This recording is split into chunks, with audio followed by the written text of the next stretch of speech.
Hello students, welcome once again to Dr. Saurav Sir's classes. You already know that we were continuing our videos on group theory, and in the previous video we had spoken about subgroups, and I want to go back to that slide where we had spoken about subgroup. Okay, that page. So here it is, and I had given you all sorts of the details on how it's happening, and you can see on the screen what is written about subgroup. So moving on to our next part today will be, you already have seen it, it's an equivalence relation on groups. So we need to understand how an equivalence relation works. All right, okay, so let us understand what does this mean. So the first part that is given to us, okay, yeah, now it's working. It says if G is a group and H is a subgroup of G. Okay, G is a group, G is a group, H is a subgroup,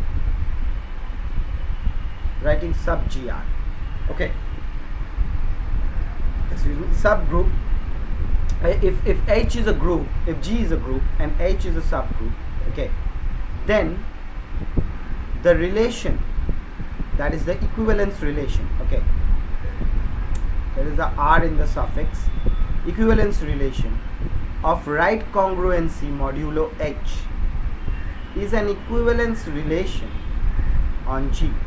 Further, for any A belonging to G, HA, for all H belonging to H, is the equivalence class to which the element A belongs. Now, what is the equivalence relation? Okay, let us try and understand. So, let's talk about equivalence relation. You see, in your junior classes,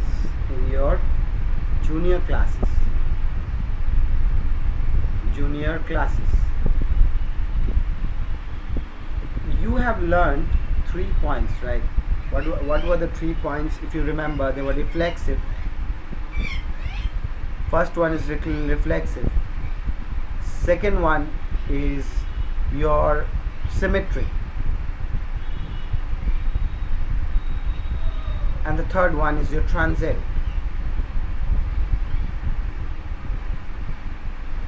So if these 3 conditions were satisfied, if these 3 transit, transit, when these 3 conditions were satisfied, then that type of relation was called equivalence.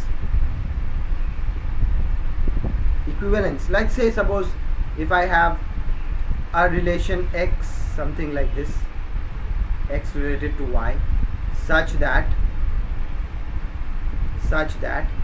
X is less than Y. This is the condition.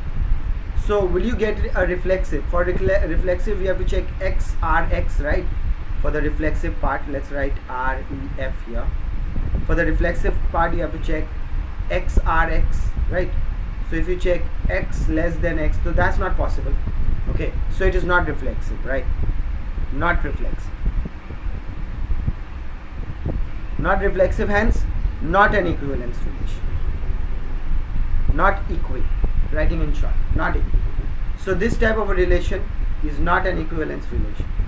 Okay, where X is less than Y. Okay, so it says if a group G, if you have a group G and H is a subgroup of G, then the relation equivalent R of right congruency modulo H, it's congruent from the right hand side, right congruency modulo H is an equivalence relation on G. The right congruency modulo H is an equivalence relation on G. Try and understand. Further, for any element A belonging to G, the set HA such that H belongs to G is called the equivalence class to which A belongs.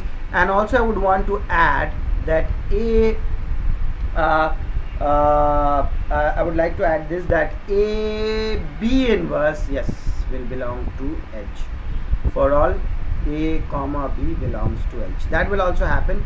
Okay, A B inverse will belong to H. Then it will be an equivalence relation on the group. Now, what is the second part saying? If G is a group and H be a subgroup of G, then this of 1, let's rub that off over there. Actually, that would not be 1, that would be L. Okay, this would be L. All right. Okay, there are sometimes a little printing mistake, or the people who are making it, probably they have a little bit less knowledge of mathematics, or not about less knowledge. I wouldn't say that they have enough knowledge of mathematics, but maybe there's just a small printing. Okay, so you don't need to worry, I have corrected it. That will be, so this it's left congruent modulo H. This is the left congruent modulo. Okay, this is the right congruent modulo, CONG, congruent modulo MOD, and the left congruent modulo will be with L. Okay, this is the left one, left congruent modulo H. It is an equivalence relation on G. Further, for any A belonging to G, the set AH will be what? The equivalent class. Okay, it will be the left equivalent class. Okay, which will belong, left equivalent class to which it belongs. All right. So what you need to understand, there will be right equivalence class and left equivalent class also, because it has got something to do with cosets. Okay, and cosets we will continue further on, and then we understand what are cosets. But for now, what you need to understand from equivalence relation is, of course, your normal logic of reflexive, symmetric and transitive.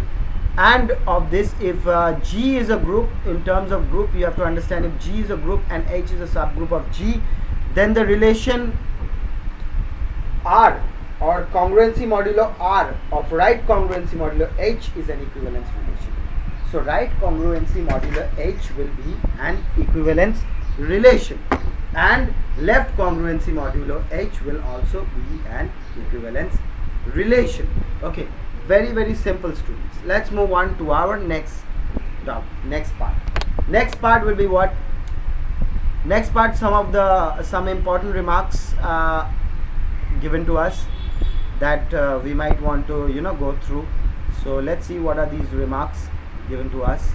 The first one is, a non-empty subset H of a group G is a subgroup of G if and only if, okay, they have written both and they have written IFF, very good job, A comma B belongs to H such that A comma B inverse belongs to H. Like I told you previously, like I was telling you before, is the same thing they are trying to say. Okay, A dot B inverse will belong to your H such that A comma B will belong to H. Now you go back to the previous slide over here, and you see I have written that here, right, isn't it? I have written it. Yes, I have written it. Let me just get my lovely pen and get the color here. There you go. Right. So moving on to our remarks part. So what does it say? It says a non-empty set. It says a non-empty set H of a group G is a subgroup of G if and only if A comma B belongs to H and A B inverse belongs to H. Second part, if G be a group and H be a finite non-empty subset of G, then H is a subgroup of G if and only if A comma B belongs to H. What does it mean? If G is a group, it's saying that G is a group and H is a finite non-empty subset of G. H is a finite non-empty subset of G, then H is a subgroup of G. So if it is a non-empty finite subset of G, okay, necessarily it has to be of G, not that anything. Let's say if G is like this, let's say anything, say 5, 10, 15, 20, and suddenly you get H as in 1, 2, 4. So don't tell that this is a subgroup of G. No, that's not possible, because it has to be, elements has to be taken from here, from G. Okay, so it cannot be a subgroup of G if it's not if it's not a subset of G. Okay, so that's impossible. So today we've learned some equivalence relation on groups, how right congruency modulo works, how left congruency modulo works. Okay, then we'll add some remarks how H will be a subgroup of G. Okay, what are the two conditions? So just go through them, just study. Okay, use your brain, you know what to do. Okay, and if you need any help, always the help that you will be needing will be provided here at Classes. So thank you for watching, students. We will continue this in the next video.